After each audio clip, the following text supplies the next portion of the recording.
These video notes will hopefully help you better understand the Pythagorean theorem and how to use it. We're going to start with looking at what the Pythagorean theorem is. It's going to be a relationship between the side lengths of a right triangle. This only works for right triangles, so you want to make sure that that applies. And we're also going to look at what the A, B, and C represent. The big thing to remember is that A and B represent the legs of the triangle, and the side length C is going to represent the hypotenuse. The hypotenuse will always be opposite of your right angle, and it will always be the longest of the three sides. That's something that will always apply. This relationship we'll look at a little bit more in class as to why it works. This video will just explain more on how to use it to get your side lengths. So we're going to start with this triangle right here. It asks us to find the length of the hypotenuse. So similar to when we use our four-step process, we're going to start with our formula. A squared plus B squared equals C squared. And then I'm just going to plug in the measurements that I have. So A is my shortest length, B is the medium length, and then C is the hypotenuse. So A squared would be 5 squared plus 12 squared equals C squared. And then we'll go ahead and simplify our exponents first. So 5 squared is 25, 12 squared is 144, and then I still have C squared. So next we're going to add 25 plus 144, and that will give us 169 equal to C squared. And then this last part of solving the equation, this part might be a little bit new just in terms of notation. We need to take the square root of each side. That's going to be the inverse to get rid of this squared, or to undo it, is to take the square root. So on both sides, we're going to do square root of C squared and square root of 169. On the right-hand side, if I take any number, let's say 5, and I square it, but then I do a square root, that would be the square root of 25, which just gets me back to 5. So that's an inverse property where I'm always going to end up with whatever number I squared and then square rooted. So ultimately, on the right-hand side, the square root of C squared is just going to be C. And then the square root of 169, there are actually two square roots of 169. One is 13, and the other is negative 13. So your square roots will almost always have a positive and a negative number that apply. Because we're only talking about distances, all of your square roots for the Pythagorean theorem are just going to be your positive value. So square root of 169 is 13.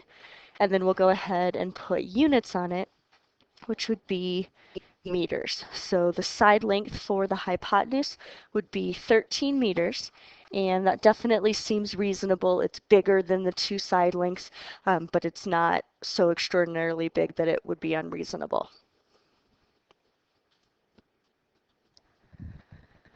All right, I would like you to pause the video right here and try this one on your own. All right, now that you've hopefully tried it out, we'll go ahead and solve it. So start with your formula, side length, or leg squared plus leg squared equals hypotenuse squared.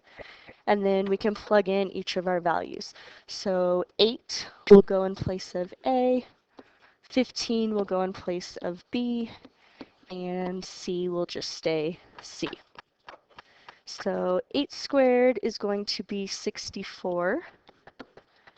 15 squared is 225, and that's equal to C squared.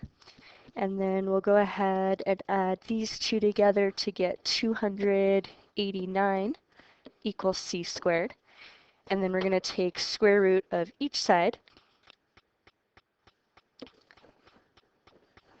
So on the right-hand side, we will just get C. And on the left-hand side, we'll get 17, and that's going to be in feet.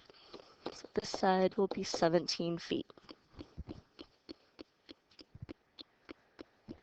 All right, next example, instead of finding the hypotenuse, we're going to find one of the leg lengths. So we'll still start with our formula, a squared plus b squared equals c squared. But this time, 34 gets plugged in place of c, and 16 will go in place of a. So 16 squared plus b squared equals 34 squared. And then I'll go ahead and multiply out each of the squared values. So 256 plus b squared is equal to 1,156. Now before I can do any square roots, I'm going to subtract 256 from each side in order to get the variable term by itself. So this is the zero pair. And when we subtract those values, we're going to end up with 900. And now we can do the square root of each side. So b is going to equal 30.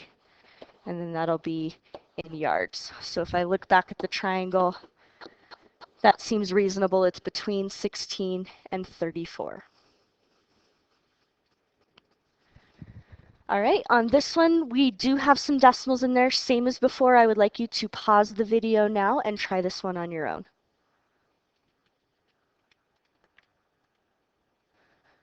All right, we'll go ahead and work through this. So a squared plus b squared equals c squared. This time 2.1 is going to be equal to b, and 2.9 is going to be our hypotenuse, which is c. So a is just going to stay a, plus b squared, which is 2.1 squared, equals 2.9 squared. So we'll go ahead and work that out. 2.1 squared is 4.41, and 2.9 squared is 8.41. We want to get a squared by itself, so I'm going to subtract 4.41 from each side. So this is my zero pair. And a squared is going to be equal to exactly 4. And then even though we probably know this, we'll go ahead and show square root on each side to get a equals 2 centimeters. And then we can check it. 2 centimeters is reasonable for that. All right, next we have a tree that's held up by a wire, so we can see the right angle drawn there in the tree. We just need to find the length of that wire, so we're looking for the hypotenuse. I'll go ahead and label that C. So just like before, go ahead and set it up.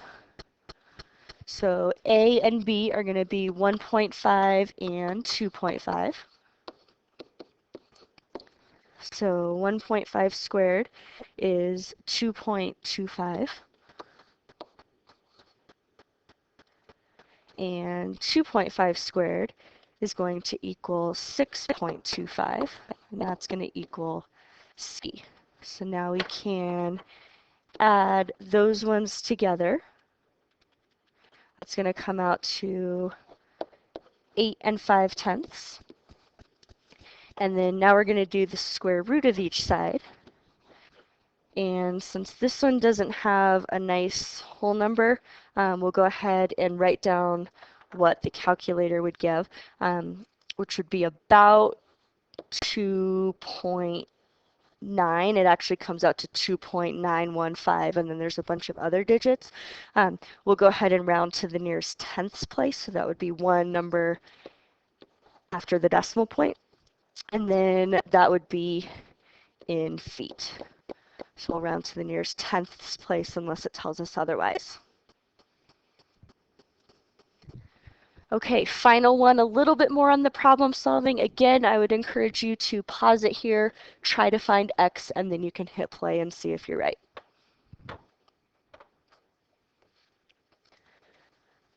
All right, I'm going to start with looking at this triangle right here. So in that triangle, I have A, B, and C. I'm going to start by finding the side length of B. So we'll work through those steps. starting with our formula, plugging in what we know. In general, you'll probably want to have the squares up to about 15 memorized. There is a chart in the room that will help you with any of the others that you're not sure about, or you could look at your agenda. So subtract 25 from each side, and then we'll get b squared equals 144. And when you do the square root of each side, you're going to get a value of 12. So that side length is equal to 12. So we'll go back up here and substitute that in. And now I'm just going to look at this triangle and use my formula a second time. So we'll set that up. A squared plus b squared equals c squared. Plug in everything that we know. They used an x in place of c, so we can do that as well if we'd like. Equals x squared. And then we'll go ahead. 12 squared is 144. Oh, forgot my squared. 35 squared is 1,225. And then we can add those together to get 1,369. And then last step is to do the square root on each side. So square root, right-hand side is x, and the square root of 1,369 is 37. And then final piece, we'll add millimeters, and then we can label it back in the figure.